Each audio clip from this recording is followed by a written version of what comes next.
But concerning those who think that they shall share the holy and perfect name, which some have received by a vain tradition, as if they were gods, Menander in the Auriga says, if there exists a god who walks out with an old woman, or who enters in by stealth to houses through the folding doors, he ne'er can please me.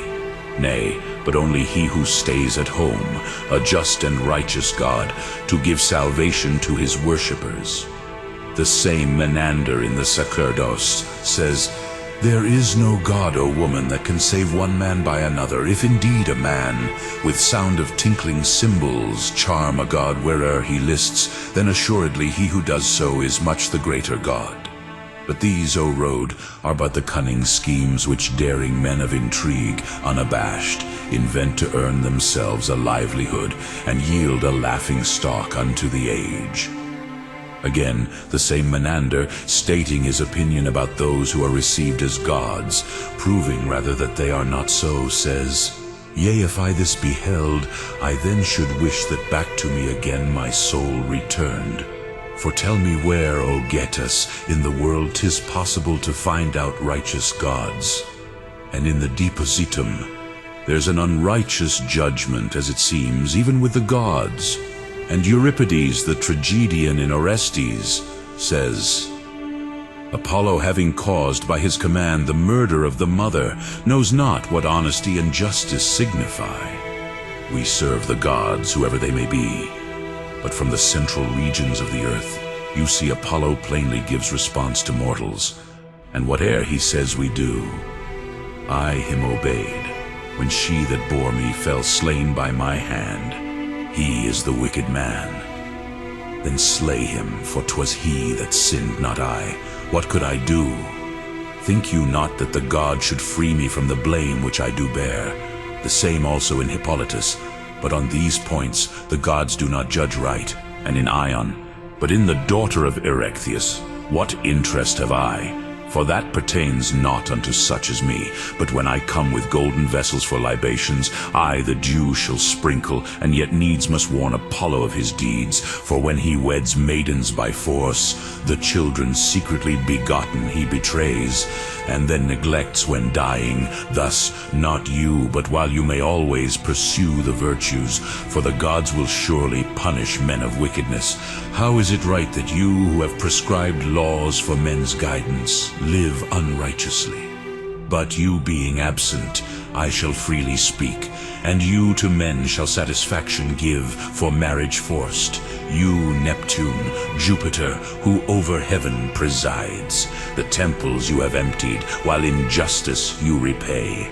And though you laud the prudent to the skies, yet have you filled your hands with wickedness. No longer is it right to call men ill, if they do imitate the sins of gods. Nay, evil let their teachers rather be. And in Archelaus, full oft, my son, do gods mankind perplex, and in Bellerophon, they are no gods who do not what is right. And again in the same, gods reign in heaven most certainly, says one, but it is false. And let not him who speaks thus be so foolish as to use ancient tradition, or to pay regard unto my words, but with unclouded eye behold the matter in its clearest light. Power absolute, I say, robs men of life and property, transgresses plighted faith, nor spares even cities, but with cruel hand despoils and devastates them ruthlessly. But they that do these things have more success than those who live a gentle, pious life. And cities small, I know, which reverence God's submissive bend before the many spears of larger impious ones. Yea, and methinks if any man lounge idly and abstain from working with his hands for sustenance, yet pray the gods he very soon will know if they from him misfortunes will avert.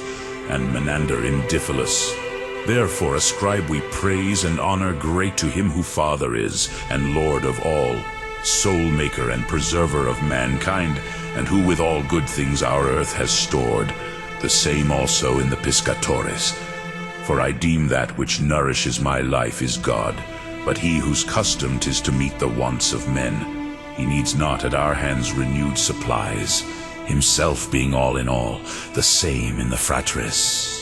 God ever is intelligence to those who righteous are, so wisest men have thought, and in the Tibitine, good reason finds a temple in all things wherein to worship.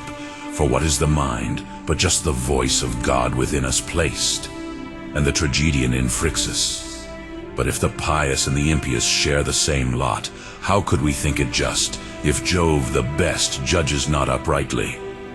In Philoctetes, you see how honorable gain is deemed even to the gods, and how he is admired whose shrine is laden most with yellow gold. What then does hinder you, since it is good to be like gods, from thus accepting gain? In Hecuba, O Jupiter, whoever you may be, of whom except in word all knowledge fails, and Jupiter, whether you are indeed a great necessity or the mind of man, I worship you.